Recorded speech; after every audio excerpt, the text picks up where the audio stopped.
The Steelers won yesterday, and I still feel every bit as despondent about them as I felt Friday when you asked me that question. I don't believe. I'm watching Najee Harris, who I think is a stud. Offensive line can't run block. Save their life. I'm thinking about Ben. Oh, Ben, you should have heard. You should have heard the radio announcements because you see, I got all of that on. I'm watching on TV. I got on the radio. I'm watching everything. I'm watching. I'm listening. I'm hearing the whole bit. I'm telling you, I got to have y'all over the crib. We got to watch Sunday football. How many TVs you got? That's private. I don't want to talk that out. But trust me, you won't regret it. My point to you is this: I'm watching the game, and you should have heard it. Ben Roethlisberger, he summoned it up. I mean, this is Big Ben at his finest. And I'm like this, really? I mean, like, oh, you watching the same game. I'm watching how they struggled all afternoon long to do anything offensively. Are we really getting quarter? Now, Deontay Johnson dropped the touchdown pass. He did. He made up for it by catching two of them. But I'm just saying, I'm looking at it, and I'm like, so what? You have one of those victories where you just look at them and you go like this, so what? That's where I was. That's what I'm saying. Yeah, they are still done. I still think they will not go to the playoffs. I certainly didn't pick them to win yesterday. I thought Baltimore would win that football game just because I thought Baltimore would put too many points up. I thought they would find a way because Pittsburgh had been giving up 40 points a game. Yeah. So I said, okay, Baltimore find their rhythm and they'll win this game.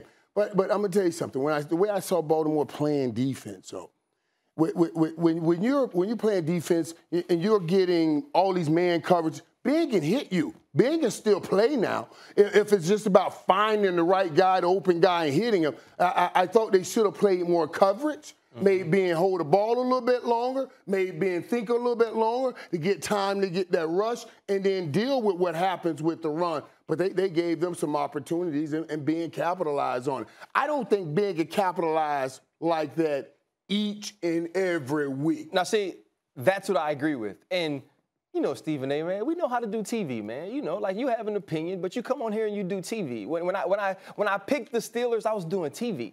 But I picked the Steelers based off of what I saw.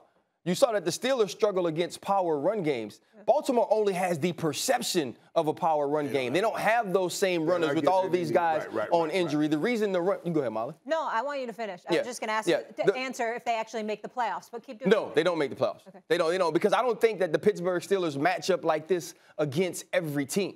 Right, and also you knew offensively they weren't going to put pressure on Big Ben. They were weak on the outside. We saw them continue to attack Anthony Averett, and I knew that they could find ways to score points because I said at the beginning of the season, the only way the Pittsburgh Steelers win is to play extremely good defense, at least attempt to run the football, and you allow Big Ben to make 2 to 3 big throws a game. Big play. And you can do that when it's man-to-man and exactly. going over your head. And we saw that yesterday. This is the matchup for the Pittsburgh Steelers because the other team that's not very good is the Baltimore Ravens.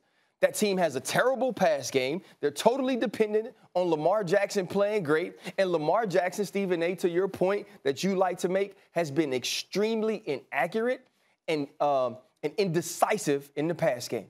And it's now hurting this team because they can't help him out of it. And so when you watch the Pittsburgh Steelers last night, that's the perfect storm for this team. I don't see that continuing as the season goes along. But Big Ben did show up in the moments they needed him to this week, and that was huge for the team. Pittsburgh Steelers scheduled the rest of the way. At Minnesota, Tennessee, at Kansas City, Cleveland, at Baltimore. Yeah. We're talking 3 losses. I mean, when you really look at that schedule, even with the Minnesota Vikings losing to the Detroit Lions, that's a team that can win a football game. That's a team that beats the Green Bay Packers. That's difficult. They have difficult games down the stretch, and I don't believe they have enough offensive firepower. And also against teams that can bring physicality offensively, they haven't been standing up to that as a defense. But I do like this one thing. Mike Tomlin said last week that his message was not resonating throughout the locker room. And Playmaker knows this. Sometimes the rivalry makes you hear that message. Also him making them play in pads, too. Practice in pads, too. That didn't hurt. Bring it back. Well, I'm telling you what, he used to make us practice the pads too dang much. And you jumping all over them about how Cincinnati was acting, how you're letting the kids just act up in the building like that. You can't do that. Ain't nobody take a belt out and spank nobody. That was the issue. I heard all that when you were all over last week. So, you know, hey, take some pride. They took some pride. They showed up. They took some pride. They showed up on their home turf. Give them credit where credit is due. I'm still not a believer. I think this offense is trash. Obviously, bro, they're going to take your Steeler fan card, dog. No, they're not. No, they're not. No, they're not. Because, listen, I've been rooting for the Steelers all my life. The point is that I have suffered enough. I grew up loving Jack Ham, Jack Lambert, Mean Joe Green, L.C. Greenwood, Mel Blount, the crew. You understand? I'm just all I'm trying to say. And then when y'all won the Super Bowl, I mean, you and the crew, I'm going like this. And listen, I believe in Minka Fitzpatrick. I think he's a stud. I always had a problem with these miniature dudes that the Steelers have playing, you know, cornerback, because it's just short.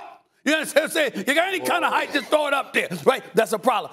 And not only that, on far too many occasions, they weren't getting to the passer as much as I would have liked, but I understand the defense was never sorry. My issue is that the offense was always bringing you something. Not this year. Yeah. Not this year. Thanks for watching ESPN on YouTube. For live streaming, sports, and premium content, subscribe to ESPN+.